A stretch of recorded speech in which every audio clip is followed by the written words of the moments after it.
Qu'est-ce qui vous empêche de pardonner ceux qui vous ont offensés?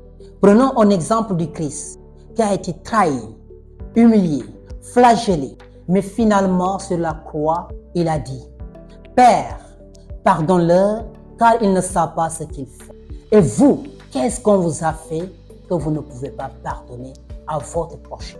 N'oublions pas que le pardon est l'acte de libération ou de guérison pour celui qui pardonne et pour celui qui est pardonné.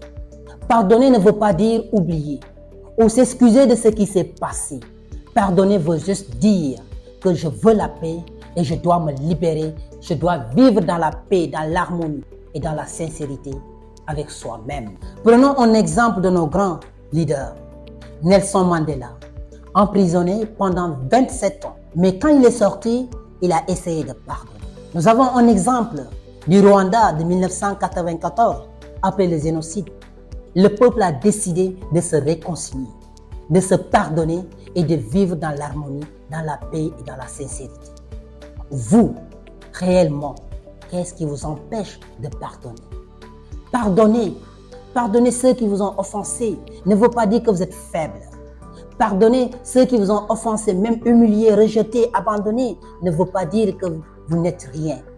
Ça veut dire juste que vous voulez la paix. Pardonner, c'est s'accorder la paix d'abord, c'est la paix intérieure. Libérez-vous de l'émotion négative si vous voulez créer des relations saines et prospères, loyales avec les autres. Et sur ce, je vous demande de vous laisser guider par le cœur, de vous laisser guider par le monde qui est la réalité, même virtuelle si je peux le dire, mais aussi qui vous pousse à devenir plus grand avec le pardon. Et laissez-nous vos commentaires et là nous reviendrons avec une autre vidéo.